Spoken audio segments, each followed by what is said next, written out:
घर में बनता है डेली रायता और उसके लिए ना अलग अलग तरीके के नमक, भुना जीरा, इन सब चीज़ों की ज़रूरत पड़ती है। तो इन सबको मैं एक छोटी सी मसालादानी में करके रखती हूँ ताकि आराम रहे, सब अपना काम खुद कर सकें। तो किचन को ऑर्गेनाइज रखना, फंक्शनल रखना, ये मेरे लिए इसलिए भी ज़रूरी है क्योंकि मुझे खाना बनाने का बहुत ज़्यादा शौक़ है और मैं खूब एक्सपेरिमेंट भी करती रहती हूँ। तो मैंने ना कुछ सामान खरीदा है किचन के लिए, कुछ बर्तन और रैक्स वगैरह, तो वो सब मैं आज के वीडियो में आपके साथ शेयर कर रही हूँ। और ये तैयार हो गई मसालादानी। अब बहुत आराम रहेगा, जिसको लेना है वो यहाँ से सारी चीज़ें ले सकता है।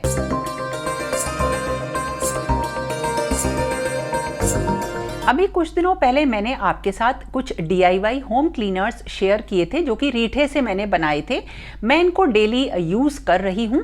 और जो बर्तन धोने का मेरा साबुन है ना, जो लिक्विड है, वो ख़त्म हो गया है, जो कि मैंने रीठे से ही बनाया था। उसको आज दोबारा बना रही हूँ और उसमें एक छोटी सी चीज़ ऐड करूँगी जो तब मेरे पास नहीं थी। तो वो भी आप लोग चेक कर लीजिए और इसको यूज़ करिए, ये बहुत ही अच्छे हैं। अगर आप रीठा कम डालेंगे तो झाग कम उठेंगे। और हाँ, वैसे सफाई के लिए जो है मैं अलग अलग तरीके के पाउडर भी बना के रखती हूँ। तो इस बॉक्स में ये सारी चीज़ें रहती हैं, जिसमें पीतांबरी रहती है और एक है मेरा मिट्टी के बर्तन धोने का जो पाउडर होता है वो। और ये एक मैंने DIY खुद बनाया है अपने पूजा के बर्तन धोने के लिए, DIY पाउडर है।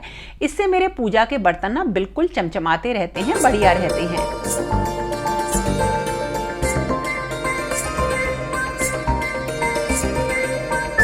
और जब कभी भी किचन में मतलब सिंक होता है ना, अगर आप चाहते हैं कि वो क्लीन बना रहे तो उसमें इस तरीके की SS की जाली ज़रूर लगाएं।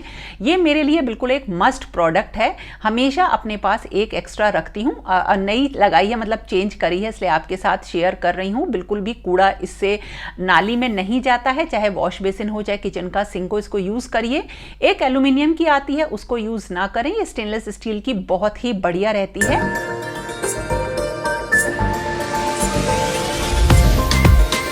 सबसे पहले मैं इसमें यूज़ करूंगी ज़ैंथन गम। ये सात्विक फूड्स का आता है और इसको हम यूज़ करेंगे जो बेस रीठा का मतलब हम बनाएंगे ना उसका।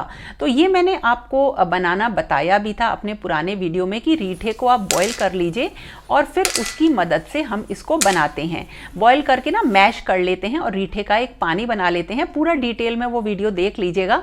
और बर्तन धोने का लिक्विड बनाने के लिए ग्लिसरीन डाली, एसेंशियल ऑयल और बिल्कुल हाफ टीस्पून मैंने इसमें डाल लिया है ज़ैंथम गम पाउडर। इसको मिलाने से जो हमारा लिक्विड बनेगा वो बहुत गाढ़ा हो जाता है और इससे बर्तन बिल्कुल अच्छे से क्लीन होते हैं। जैसे मार्केट में मिलता है ये उतना ही गाढ़ा हो जाएगा। अभी तो इसमें झाग बने हुए हैं इसलिए ये दिखाई नहीं दे रहा है। तो रेडी हो गया इस तरह का मेरा एक बर्तन धोने का लिक्विड। और अब मुझे बनानी है एक बहुत ही टेस्टी मखनी दाल, जो कि अभी आपको वीडियो में बताऊंगी। तो उसके लिए मैंने ना साबुत उड़द ली है 3 पार्ट और 1 पार्ट मैंने राजमा का रात को सोक कर दिया। और इसको भी मैं कुछ नई चीज़ों में ही बनाऊंगी। तो रेसिपी भी देखिएगा और ये भी देखिएगा कि वो कौन से बर्तन में बन रही है।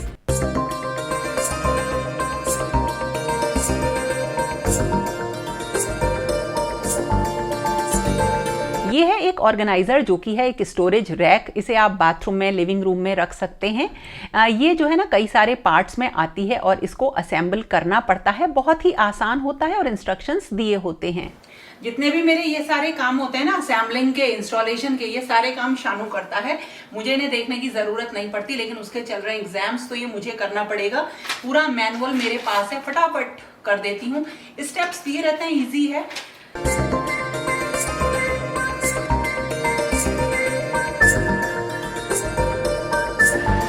इसमें एक आगे छोटा सा डोर है और ऊपर भी एक शटर है जिसके अंदर जो है रोल वगैरह रख सकते हैं अगर आप इसे बाथरूम में रखें। और पतली सी है, मतलब ज्यादा बड़ा नहीं है, इतना ही मेरा हाथ इसमें आ रहा है। बहुत ज्यादा टफ भी नहीं है और बहुत हल्की भी नहीं है। जिस प्राइस रेंज में ये है उसमें अगर आप घर पे कारपेंटर आपके है तो आप खुद बनवा सकते हैं। और लेकिन ये जिस हिसाब से फिनिशिंग है इसकी, फटाफट आप इसे यूज कर लो बस असेंबल करके, तो मुझे ठीक लगी। और वैसे इस पे ये लिखा हुआ आया था कि ये बाथरूम रैक है, मतलब आप इसे बाथरूम वगैरह में रख सकते हो। लेकिन मुझे ऐसा लगा, और मैंने ली भी वहीं के लिए थी कि मैं अपने ड्रेसिंग एरिया में या बाथरूम में यूज करूंगी इसको। लेकिन बाथरूम में क्या ना, ये वुड है तो पानी से खराब हो सकती है। और इसे मैंने अपने किचन के कॉर्नर में रख दिया है ओटीजी रैक के साइड में। और इसमें बहुत ढेर सारा मेरा छोटा छोटा जो सामान था बेकिंग का स्पेशली वो मैंने अरेंज कर दिया है। और इस तरीके की जो बड़ी बॉटल्स थी ना उसमें मेरे पास कुछ सीजनिंग पाउडर्स थे वो मैंने अरेंज कर दिए। तो मेरी ये पूरी जो छोटी सी स्टोरेज रैक है भर गई और बहुत ही ज़्यादा ये फंक्शनल और यूज़फुल लगी।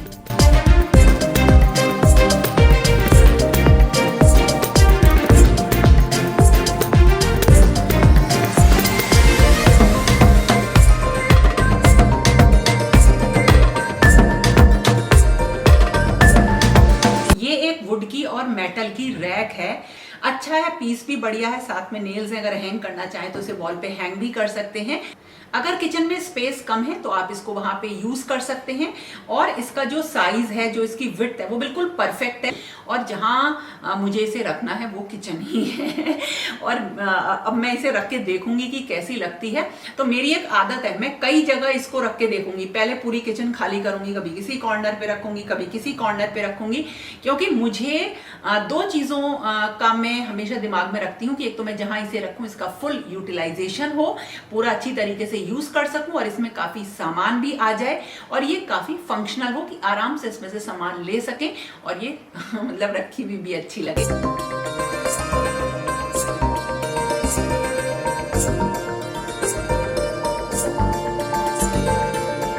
ये रैक एक बड़ा ही काम वाला प्रोडक्ट मुझे लगा और इसे कई जगह पे रखा जा सकता है। ये किचन के लिए तो मुझे बहुत ही आइडियल लगी और इसे ना प्लेटफॉर्म पे भी रख सकते हैं। और इसके नीचे वाले शेल्फ की भी हाइट ऐसी है कि इसके अंदर ना बड़ी बॉटल्स आ सकती हैं, बड़े जार्स भी आ सकते हैं, क्योंकि नॉर्मली जो किचन शेल्फ्स होती हैं उसमें जो नीचे वाला एरिया होता है, नीचे की शेल्फ होती है, वो बहुत ज़्यादा ऊंची नहीं होती है, जिससे उसमें बड़ी बॉटल्स या जार्स नहीं आ पाते हैं। लेकिन इसमें परफेक्टली बहुत सारी चीज़ें ऑर्गेनाइज हो गई। और वैसे भी मुझे किचन में जो सामान है वो बाहर रखने की आदत इसलिए भी है कि मैं बहुत फास्ट काम करती हूँ और मुझे अपनी जो अलमीरा है ना उन्हें बिगाड़ने का मन नहीं करता, क्योंकि जब जल्दी काम करते हैं तो ज़्यादातर ऐसा होता है कि वो बिगड़ जाती हैं। और ये कुछ डब्बे हैं, इन्हें मैंने स्प्रे पेंट से पेंट कर लिया और ये बिल्कुल नए हो गए।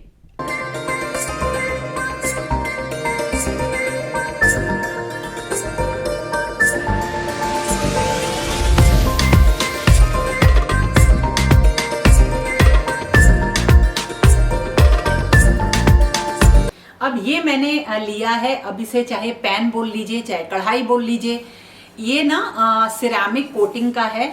बहुत ही एक तो खूबसूरत है, देखने में बहुत अच्छा है, इंडक्शन और गैस दोनों पर चलेगा। और मेरे काम वाली चीज इसलिए है कि मेरे पास स्टील की कढ़ाई है, उन्हीं में खाना बनता है। एक मेरे पास कास्ट आयरन की भी है। अब मैंने ये इसलिए लिया कि इसकी ना एक तो कैपेसिटी काफ़ी अच्छी है। कढ़ाई में जब हम जितना इसमें बनाएंगे खाना, उससे उसमें बाहर गिरने की चांसेस रहती हैं। तो एक बड़ा मुझे चाहिए था जिसमें कि मैं खाना बनाऊं तो वो गिरे नहीं, खासकर सूखी सब्जी कढ़ाई में जब उसे चलाते हैं तो बाहर गिरने लगती है, तो इसमें नहीं होगी। बहुत सारी चीज़ों में काम आएगा, बिरयानी बन जाएगी इसमें, अब बहुत सारी चीज़ें बन जाएंगी।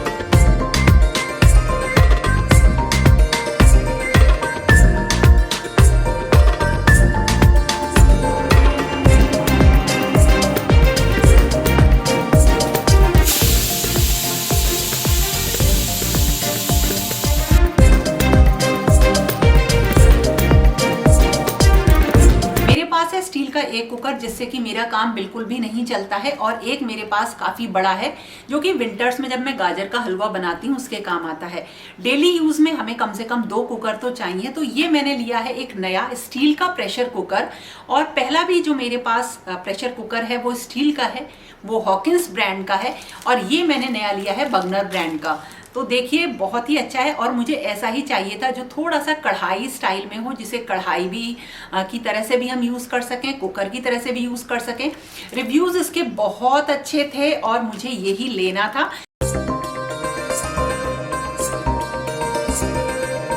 और ये वाला जो कुकर है ये करीब 1-1.5 साल से मेरी कार्ट में पड़ा हुआ था, बस लेकिन फाइनली ले ही लिया। और मुझे स्टेनलेस स्टील का लेना था, और इसके संग सारी चीज़ें आई हैं। सिक्योरिटी मेजर्स इसके बहुत अच्छे हैं और मैं इसे अब यूज़ कर रही हूँ, तो मुझे रियली ये बहुत अच्छा लगा। तो अगर आप कुछ भी स्टील का लेना चाह रहे हैं तो इसे लीजिए। और मैंने दाल बॉयल होने रख दी है मसाले की पोटली के साथ।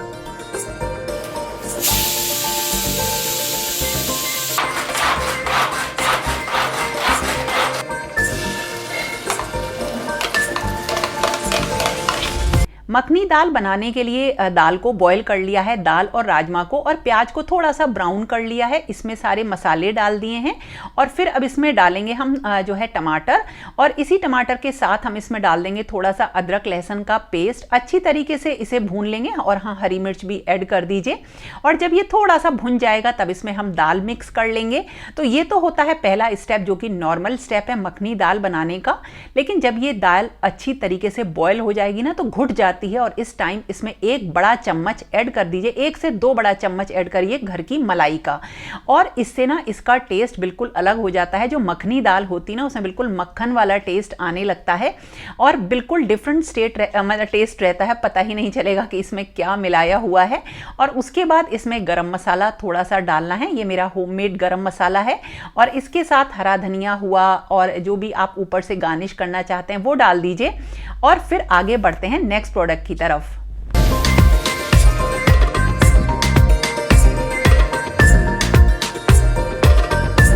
और ये है एक छोटा सा पैन जिसमें रीहीट भी कर सकते हैं, कुक कर सकते हैं, स्टोर कर सकते हैं, सर्व कर सकते हैं, यानी खाना बना भी सकते हैं, सर्व भी कर सकते हैं और गरम भी कर सकते हैं।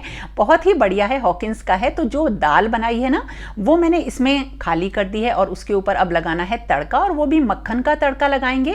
तो लिया बटर और उसमें डाली कुछ ये लहसुन की कलियां, और उनको मतलब इसमें थोड़ी सी ना अब कश्मीरी लाल मिर्च ऐड कर देंगे और इसको मिक्स कर देंगे दाल में। बहुत ही टेस्टी एक मखनी दाल हमारी रेडी हो जाएगी।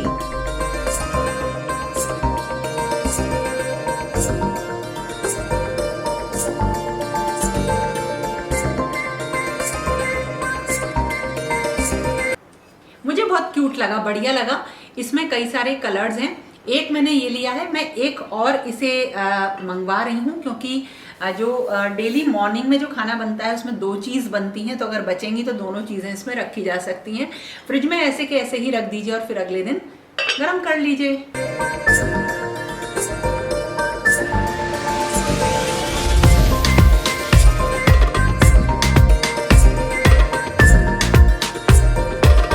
और ये है एक बैम्बू डिश ड्राइंग रैक, जो कि मतलब जाहिर सी बात है वुड की बनी हुई है।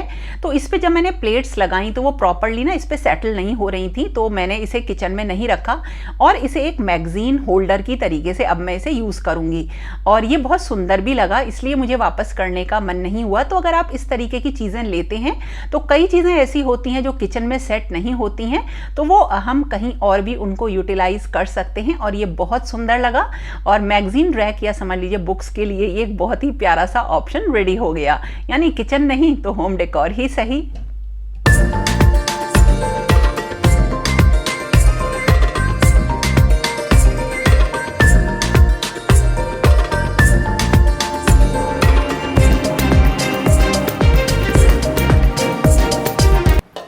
मेरे पास अप्पे बनाने का पहले एक पैन था, लेकिन वो खराब हो गया तो उसे मैंने मतलब डिस्कार्ड कर दिया था। एक नया लिया है, ये मैंने विनोद ब्रांड का है, देखिए, और बहुत अच्छा है। वैसे भी विनोद ब्रांड के ऊपर मेरा पूरा ट्रस्ट है, क्योंकि मेरी जितनी भी कढ़ाई हैं सारी कढ़ाई जो स्टेनलेस स्टील की हैं वो विनोद ब्रांड की हैं।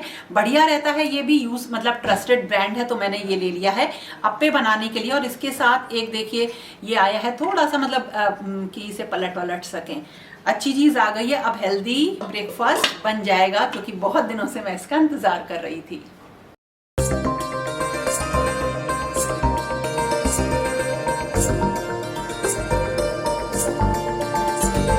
और ये है शीशम की लकड़ी का बना हुआ एक पराठा या रोटी सेकने के लिए। ये मेरे पास पहले भी था, लेकिन वो थोड़ा सा चटक गया था, वो भी वुडन था, इसलिए मैंने लिया। और जो उसका हाथ वाला हिस्सा था जिससे पकड़ते हैं वो छोटा था, लेकिन इसकी जो ग्रिप बन रही है ना ये बड़ी बढ़िया है। बहुत दिनों से मन था लेने का, तो पहले तो मैंने लोकल मार्केट में ढूंढा, यहाँ मुझे इतना अच्छा नहीं मिला, तो ये मैंने ऑनलाइन परचेस कर लिया। इन सारे प्रोडक्ट्स के लिंक आपको मिल जाएंगे। और अब मैं आपको बता रही हूँ मिस्सी रोटी बनाना। तो 3:1 के रेशियो में, यानी 3 पार्ट आटा और 1 पार्ट बेसन ले लीजिए। उसमें डाल लीजिए कटी हुई प्याज लहसुन कटा हुआ डाल दीजिए और इसके बाद इसमें थोड़ी सी मतलब कटी हुई हरी मिर्च डालिए, हरा धनिया इसमें ऐड कर लीजिए कटा हुआ, और इसके साथ इसमें थोड़ी सी कसूरी मेथी ऐड करिए और उसके बाद इसमें ऐड कर लीजिए अजवाइन, थोड़ा सा हाथ से उसको जो है ना क्रश कर लीजिएगा, और इसी तरीके से साबुत जो धनिया होता है ना उसे भी हाथ से क्रश करके डाल दीजिए।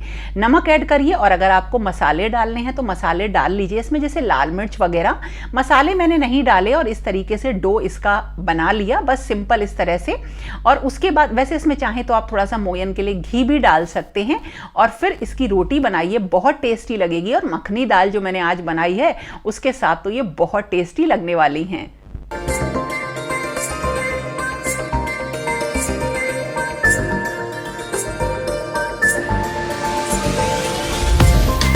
और इस तरह से हमारा वीडियो और लंच दोनों रेडी हो गए हैं। तो ये थे कुछ छोटे छोटे प्रोडक्ट्स जो कि मैंने नए लिए हैं। आप लोग मेरी स्टील की कढ़ाई का रिव्यू मांग रहे थे, तो उसके बारे में मैं यही कहूँगी कि दोनों मेरी विनोद ब्रांड की हैं, बहुत बढ़िया हैं। मेयर और विनोद, आप दोनों में से किसी भी ब्रांड की स्टेनलेस स्टील की मतलब कढ़ाइयाँ ले सकते हो, बहुत अच्छी हैं। तो हो गया आज का वीडियो, कैसा लगा ज़रूर बताना, और अगर आपके काम आए ना तो मुझे कॉमेंट में ज़रूर बताना। और स्टेनलेस स्टील का ही कुकर लेना अगर आप नया कुकर लेने जा रहे हो। ये जो कुकर है थोड़ा सा कॉस्टली होता है लेकिन वन टाइम इन्वेस्टमेंट है, और एल्यूमिनियम को अब मैंने यूज करना बिल्कुल छोड़ दिया है। तो दोस्तों ये था आज का वीडियो, कैसा लगा जरूर बताना। फिर मिलेंगे एक नई और इंटरेस्टिंग वीडियो के साथ, तब तक के लिए okay friends, thank you and bye bye.